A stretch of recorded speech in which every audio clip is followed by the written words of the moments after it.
have to like somebody who's a couple of minutes early. We have Zach Carter, defensive lineman, University of Florida. He has a few comments he wants to make to start off. We're about 40-some days away from kickoff. I'm really excited, man, you know, just to get back in the swamp finally, and, you know, the 90,000 screaming out there. I'm really excited, man. Okay, do we have anybody with questions? Okay, we'll go right here. Zach, front row. Hey, Zach, Tyler Shaw with KBTX in College Station. You were talking about, 40-something days away, you're excited. When you look at this year in particular, how exciting is it that, you'll be playing in kind of a more normal season, more fans, you're going to be playing in fuller stadiums as opposed to last year? You know, it's pretty exciting, man. Last year it was pretty tough. You know, it was a tough year for everybody, you know. It wasn't the same, honestly. You know, being out there, you're used to seeing thousands and thousands of stadium packed, and then it's just like 20,000 people out there. So, you know, I know Gator Nation was hurting last year. I know they all wanted to be there, but I'm just really excited to get out there in front of them, man. We love the fans. They make a huge difference when we're out there, so I'm looking forward to that, definitely. Zach, front row to your left. David Waters with Gators Breakdown. Zach, talk about the approach on defense between the coaches, and you guys are trying to bounce back from a disappointing season last year. The approach from the coaches and you guys yourselves this spring. Man, this spring was great for our defense, man, honestly. You know, the guys all spring, you know, we were juiced every day, energy. You know, guys playing hard, and, you know, the biggest thing is, you know, guys coming together. I think the biggest thing about a unit is being close off the field, and, you know, I think guys started to come together more, and you could see, like, the cohesiveness on the field, honestly. You know, we knew we had some things to work on this year on defense, definitely, and I think spring was a great step forward. Defense looked pretty good this spring, so we're looking to, going into camp, we're looking to bounce right back where we started, you know. We'll stay here on your left, second row. Alrighty, it's been a different Kentucky team you've faced at Florida since you've been there, more tightly contested games. Has that changed the perception of Kentucky's football program at Florida? Not really. You know, when I see Kentucky, you know, I just think of Kentucky. Since I've been there. Are you asking, like, how? Are you saying because it's been like different teams every year, like? Closer games. Oh, closer games. Oh, okay. I see what you mean. Yeah, that's fine. You know, Kentucky, you know, it's always, you know, it's been more closer games, you know, the last few years. But, you know, it's the SEC, you know, teams come to play week in and week out, and we just got to fight hard and step up to the plate every week. To your right, front row. Hello, Zach. David Cloninger with the Charleston Post and Courier. You guys played South Carolina last year. They had a running back, Kevin Harris, ended up leading the conference in rushing. What do you remember about him, about going up against him, trying to tackle him? How elusive was he and hard was he to bring down? Oh, man. Harris, he was definitely a good back. He was pretty tough. You know, he was pretty tough to bring down, a solid runner. I definitely, if I recall, that was number 28, I recall. But, yeah, I definitely remember him. He was a pretty good back, and, you know, he really helped South Carolina.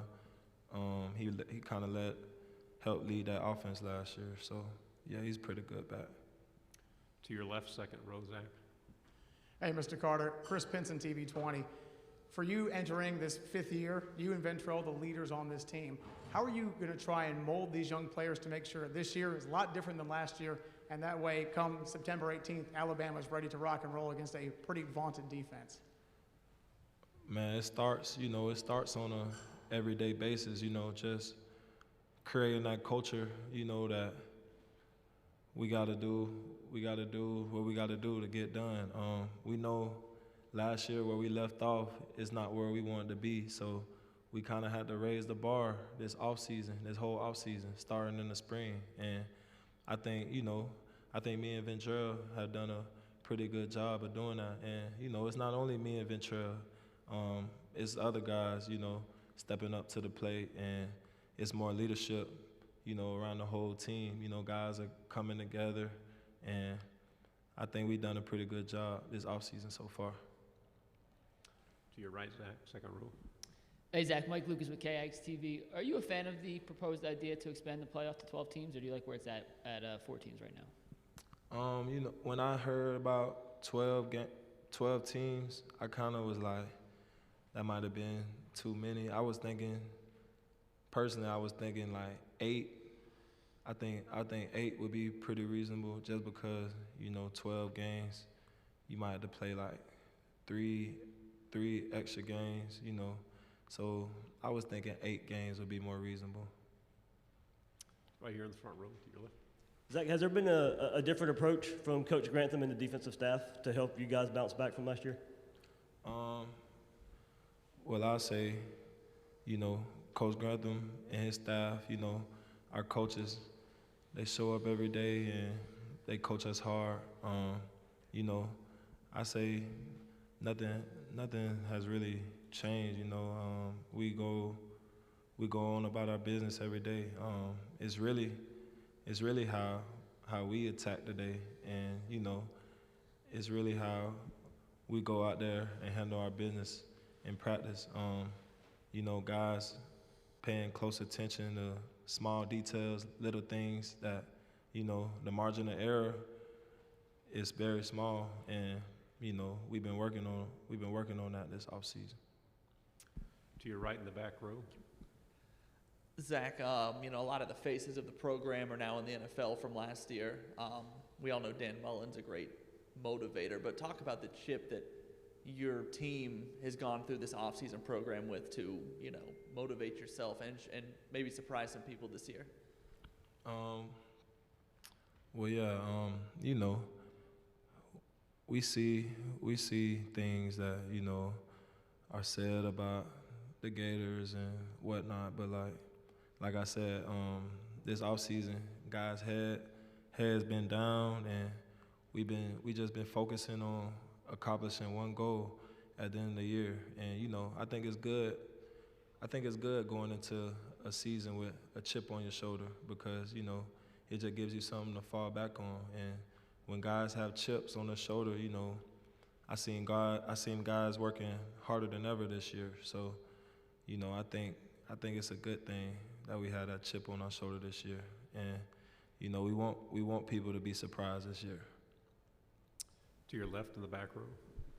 Hey, Zach, Jacques Doucet, WFB-TV in Baton Rouge. I want to ask you a couple of questions about LSU. The shoe toss thing last year, was that one of the strangest things you've been a part of? Did you even realize what had happened down the field?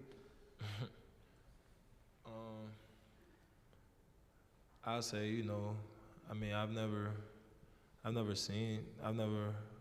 been in a game where that happened, but, you know, it was just, you know, somebody got caught up in their emotions. You know, people get very passionate for the game, and you know, you can make a mistake sometimes. But no, I've never been a part of that though.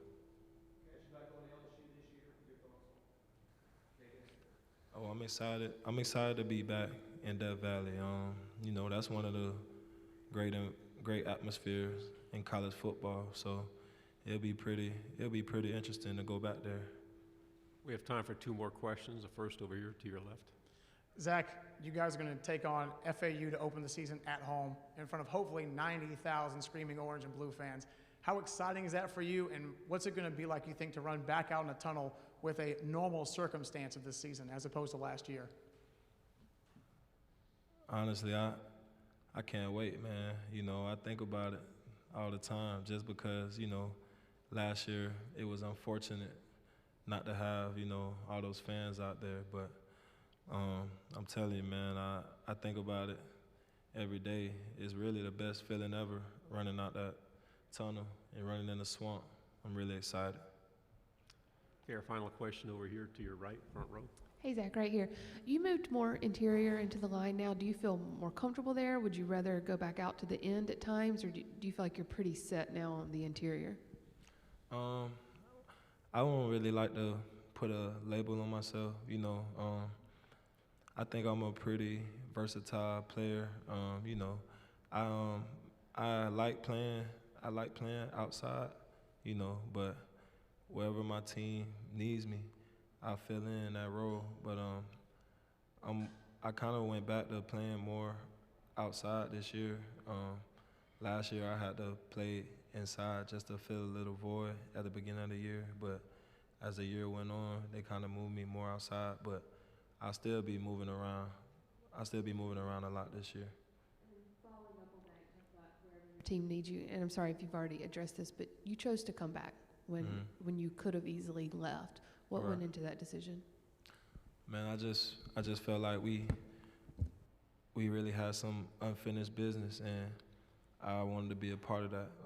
You know, I remember after the SEC championship game, I probably stayed on the field for about 5 minutes after, you know, watching the confetti come down and all of that. And, you know, I'll never forget that moment. I was like, at that moment, I knew I was like, we'll be back. And, you know, I kind of made, you know, a promise to myself, you know, I'm going to give everything I got this year. And I'm going to try to, you know, help my team the best I can, help lead my team in some type of way. So, Zach, thank you very much. thank you.